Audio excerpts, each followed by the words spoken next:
inside Syria. So there were multiple warnings to the Russians, commander to commander. Remember, General Joe Dunford, the chairman of the Joint Chiefs, has met with his Russian counterpart recently in Turkey to establish and reestablish that hotline in the event of this kind of incident. We also are told, Sean, that there were Russian forces at this base of Shariat until recently. It's not clear whether they were still there tonight, but again, the U.S. military did warn through that hotline Russian forces that they were going to carry out this Tomahawk strike today. Sean? Well, there were interesting comments by one Russian diplomat earlier this week saying that their support is not unconditional as it relates to Syria and Assad, said after the attack. You had a great description earlier of these 18-foot-long, 2 feet wide, 1,000-pound Tomahawk missiles and their slow path trajectory. Can you explain that again for those that are just joining us? Yes, Sean. In fact, remember, the Tomahawk missile, a cruise missile, was first introduced during the Gulf War, the first Gulf War. And these are essentially flying telephone poles, if you will. They are fired from Navy destroyers, and they fly at about 500 miles per hour. So you can see them with the naked eye when they are flying. They're about 18 feet long, 2 feet wide, and you can imagine that if they were, once they were fired from the USS Porter and USS Ross, which were in the eastern Mediterranean, it could take up to 30, 45 minutes before they actually landed, because they can be fired from 1,000 miles away. So those destroyers could be quite some distance away. We also understand, Sean, that those two destroyers can carry up to 70 missiles. They've now fired 59. To resupply, we're told those Tomahawk missiles are stored at Suda Bay, which is a U.S. base in Crete, Greece. So those destroyers would have to resupply at this point in order to continue if there were any follow-on attacks. Now, we understand that this is a limited attack, a proportional attack, as the Pentagon said. It is designed to send a message to Bashar Assad, but also to the Russians, that the U.S. has said that they are willing to work with the Russians possibly to fight against ISIS. We have 1,000 U.S. troops on the ground in Syria preparing to help forces, Kurdish forces and other Syrian forces that the U.S. has trained to take Raqqa, which is the ISIS capital. So this was designed to send a message to Bashar Assad to stop using chemical weapons, to never use chemical weapons again. He was a signatory in 2013 to the chemical weapons treaty, suggesting he wouldn't. But another point, Sean, is that tonight there was a meeting at the UN Security Council that was indecisive. And in prior administrations, I believe that it would be safe to say that while the UN Security Council debated issues, a resolution on Syria and the chemical weapons attack, that in a White House or administration would have waited for those debates to finish. And tonight we were told that the U.S. wanted a vote on the resolution. Russia was blocking it. They expected Russia to block the resolution in the end, as they have 7 times in the past. And so this president did not wait. This president ordered a unilateral airstrike against Syria to send a stern message that chemical weapon attacks are not acceptable. Sean? Obviously, there will be this is to prevent further mass casualties and attacks, and a message has been sent. Before I go to General Jack Keane, I wouldn't doubt that there are politicos out there that would make hay over the fact, knowing that at this particular air base in Syria, that Russian soldiers were there, that they were tipped off. Here we go. We've had 8 months of this Russian conspiracy, so I wouldn't be surprised if that happens. But that would be standard operating procedure, would it not? I think in a civilized world, that is what one does, military to military. In fact, it's notable that the timing of the Tomahawk airstrikes would be at a time when there would be the fewest amount of people at that air base. So this is designed to send a signal, to send a message. It was not designed to inflict casualties per se. There are likely casualties at the base, but we'll be getting more details about that. But again, from a military perspective, it was the right thing to do to use this hotline that's been established between the two militaries to explain that we're not at war with Russia. We're not striking Russian soldiers, but we are, defending the right of the free world to basically say that the use of chemical weapons is not acceptable.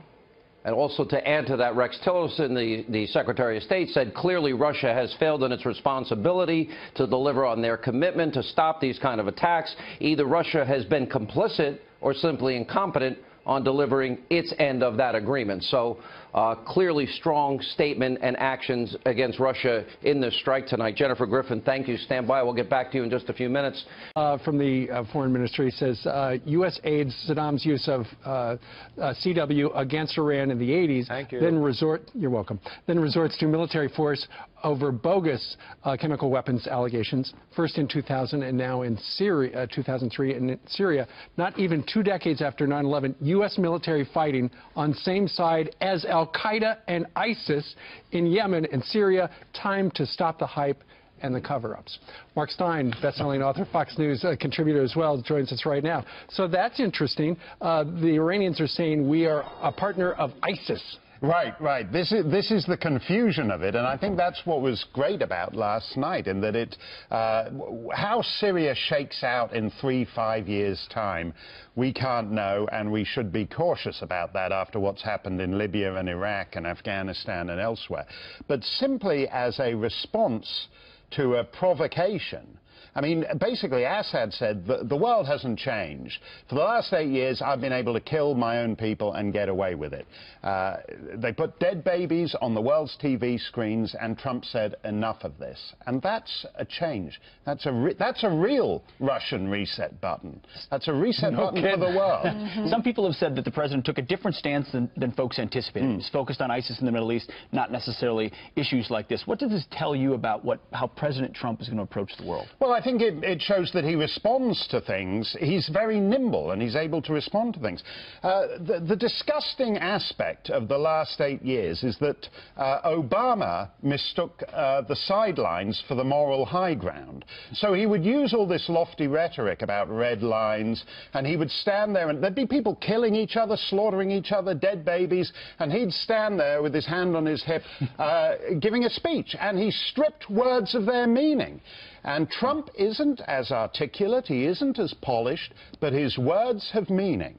And to do that while he's having dinner with the Chinese, I mean, you said, did he tell him over the salad bowl? As I understand it, he told him over the creme brulee or the tiramisu. How cool is that to actually make the Chinese Politburo sit through a night of American targeted bombing? That's right. Do you consider this a victory for him?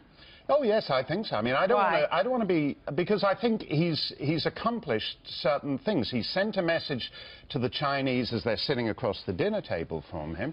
He sent a message to Putin, and thereby, incidentally, also made all this stupid investigations that the Senate and the House are chasing their tails in look absolutely ridiculous. You know, he's picked a fight with Putin at a time when Congress has spent and Susan Rice has spent a year investigating whether he's Putin's stooge. How stupid do they look? Well, hold on a second, Mark, because there's some online who are suggesting the reason we called the Russians a half an hour early was to give them a heads up to move their military and their people and their assets, was because we're colluding. This administration still colluding with the Russians. That's why we gave them a 30-minute notice. I don't think so. And you know that, Pete. I mean, the most effective move that's happened in the Middle East in the last couple of years is that Assad was supposed to be dead. History. He was gone. He was out. And Putin stepped in, put him back on his throne. Along with Iran. And basically made Russia a player again in the Middle East. And just as his puppet. Yeah, just as his puppet. And Trump has basically said, I don't care. I don't care if he's your puppet. If he's killing kids, he's not going to do it on my watch. So, Mark, how are foreign capitals, especially our enemies, Moscow, elsewhere, how they're waking up this morning? Obviously, it's already midday over there. What's their calculation, their next step? Well, I think they understand that this is really last night was Inauguration Day that America is back in the world. Now, not ineffectively. I mean, what we have to be careful about here is whether the tactical ruthlessness of last night is matched with strategic clarity, which hasn't been the case in Afghanistan and Iraq. But accepting that Trump doesn't want to get mired in pointless civil wars, I think this keeps America's enemies on its toes and trying to figure out what it is they have to do. Mark, the Turkish deputy prime minister said this is a positive, but it should be completed. I guess insinuating that it's not completed yet. No. What do we need to do to complete it? Well, I think this is where, of course, like everything in the Middle East, it all gets incredibly complicated. In Libya, America made things worse, catastrophically worse. And we do not want to implode another regime. I'm not sure that Syria can be preserved, and I think what you probably need is some kind of Sunni statelet on the Syria-Iraq border, but preserving essentially Assad structures without this horrible butcher, barbarous family. They should be gone. He was an ophthalmologist. Yeah. I can't even say. The eye doctor. Meanwhile, an eye doctor. That's in American. Right. In London, and I think, hereditary dictatorships are the worst on the planet. That's true in North Korea. It's true in Syria. I'm not a believer in hereditary dictatorships. most ophthalmologists don't put sarin gas in their citizens' eyes. Most don't. No. Do you think there's been some confusion on the part of Mr. Assad over there? Because I think it was last week, our Secretary of State, Rex Tillerson, said, well, it looks like Assad's here to stay. Right. Donald Trump, when he was out campaigning as president, said, you know, I don't know if we get involved in Syria. But 77 days into his administration, President Trump said, you know what? I'm flexible, and I've got to change my point of view. Well, I also don't think he's a cynical man. I believe he was genuinely moved by those pictures of dead babies and dead children. I think he takes that kind of thing seriously. And I do believe that one of the ugly features of the modern world is that we can now see everything that's going on, and yet we normalize these men so that this butcher's ambassador is going to be eating in swank New York restaurants today, the guy at the UN, as if he's no different from the Swedish ambassador or the Slovene ambassador. And that's got to stop. And it doesn't mean you've got to go and get mired in Syrian nation building, but it does mean that if you're just some little rinky-dink, no-account dictator with 6 air bases and you catch our eye for the wrong reason, we'll take out those air bases. So what does Nikki Haley need to say to those ambassadors? Well, I think Nikki Haley should stop. I think, generally speaking, the civilized world should stop normalizing people. And I put Putin in that camp, too. This is a way of saying to Putin, you want to have dinner with this guy, you want to treat Assad as if he's no different from the Prime Minister of Norway. There's a price to be paid for that. It's a world where moral relativism is pervasive across every spectrum. And you're saying you just got to stop that and call a spade when you're a tin-tot big. Yeah, and it doesn't mean you spend 15 years running around another Afghanistan, but it does mean you say, we're responsible for 40% of the world's military spending. We're not going to let a pipsqueak put dead children all over the TV screens of the world without consequences. All right. Mark Stein, thank you very much. Great to have you in the studio today. Thank you. Joining us now live from Washington is General Jack Keane. General, militarily, this is a very big message that should be heard well beyond Syria tonight. What's your reaction to that? Well, definitely. Particularly it's a major setback for Russia.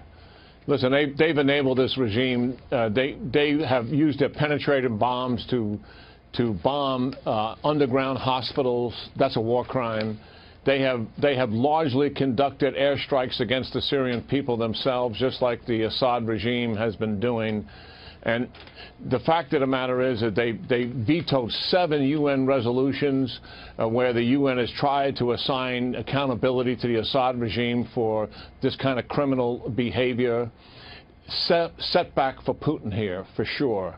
And the Iranians as well, but the Iranians don't care. Putin cares a little bit more about his image than the Iranians did. Other factor is we know, based on the 3 visits from Saudi Arabia, Egypt, and Jordan, that President Trump has absolutely